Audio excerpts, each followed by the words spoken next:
Assalamualaikum warahmatullahi wabarakatuh. Saya Angga Pratama dari kelas B2 dengan NIM 2190302104. Di video kali ini saya ingin membahas mengenai rekaman identifikasi peluang dan pengembangan ide-ide dalam wirausaha. Ide bisnis atau ide wirausaha yang saya ambil yaitu digital marketing yang saya pelajari melalui mata kuliah pengantar bisnis. Di sini area fungsi bisnisnya digital marketing, tanggal pelaksanaan 18 Maret 2021 dengan pelaksanaan saya sendiri. Untuk judul yang pertama, kita identifikasi dan mengenali peluang. Dalam judul ini ada prinsip untuk menarik peluang. Ada 4 prinsip: atraktif, tepat waktu, mengakar, dan tahan lama. Dalam ide bisnis ini memiliki 4 prinsip tersebut, yaitu atraktif, tepat waktu, mengakar, dan tahan lama. Lalu berikutnya, tren lingkungan bisnis. Diobservasi untuk mengidentifikasi gap peluang bisnis dan ide-ide baru. Tren lingkungan ini bisa kita lihat semasa pandemi saat ini. Ide bisnis ini dalam segi kekuatan ekonomi tentu meningkat karena dengan adanya PSBB dan yang lain-lainnya membuat bisnis digital marketing itu meningkat dalam segi ekonomi, begitupun sosial dan juga kemajuan teknologi. Berikutnya, karakteristik personil wirausaha.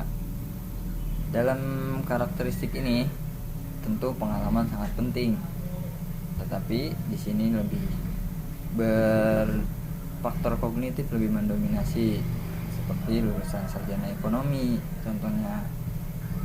Lalu dalam segi jejaring sosial juga perlu aktif dan memahami ruang lingkup media sosial. Dan yang ketiga, kreativitas. Jelas dalam segi digital marketing sangat membutuhkan kreativitas yang tinggi dalam bidang desain grafis atau foto produk dan lain-lainnya. Yang berikutnya ada masalah suatu sektor atau bidang diidentifikasi yang dapat menjadi peluang bisnis. Ada beberapa masalah dalam sektor bidang ide bisnis ini, yaitu pertama, masalah SDM dapat sangat diatasi dalam bisnis ini. Dengan adanya bisnis ini akan meningkatkan segi kualitas SDM bagi masyarakat. Lalu ada juga komunikasi dan publisitas. Dan yang terakhir, masalah mengenai teknologi informasi yang memungkinkan turis mengakses banyak info soal wisata Indonesia. Tentu sangat pesat dalam segi teknologi informasi. Lalu kita masuk ke judul yang kedua, yaitu mencari gap di pasar dan membangun ide-ide. Yang pertama, pembahasannya adalah metode. Dalam metode ide bisnis ini kita menggunakan metode brainstorming, yaitu menemukan konsep-konsep baru. Lalu ada focus group juga, tetapi kita tidak menggunakan metode focus group tersebut. Dan yang ketiga ada library and internet research. Jelas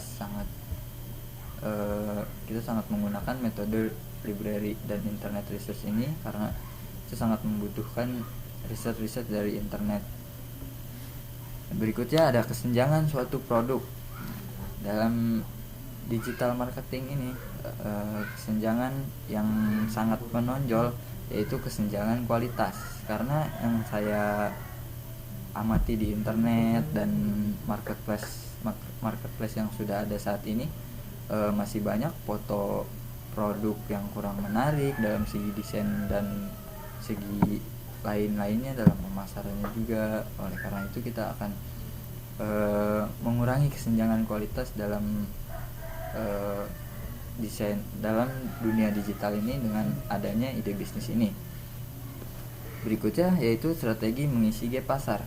Strategi yang akan kita gunakan yaitu diversifikasi, menjual produk baru di pasar yang baru.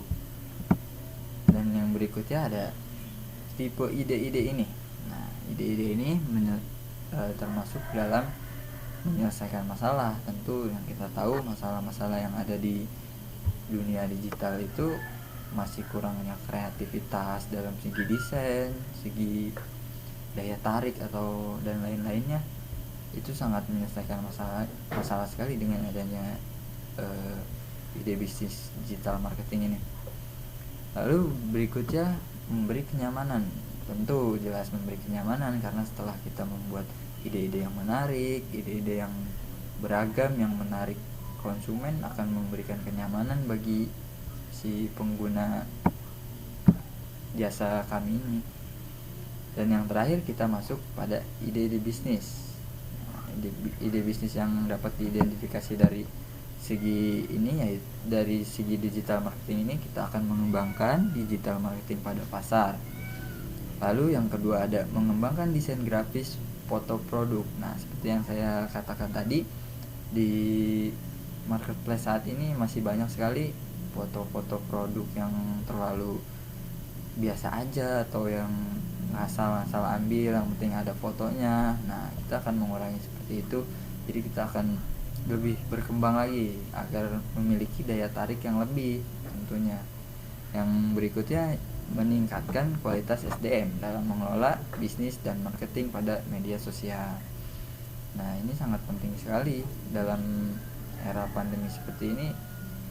Lebih worth it memang di dunia digital, apalagi dengan masih terus berlanjutnya PSBB dan yang lain-lain. Kita untuk bisnis-bisnis di luar digital masih lumayan sulit ya. Jadi kita akan meningkatkan kualitas SDM-nya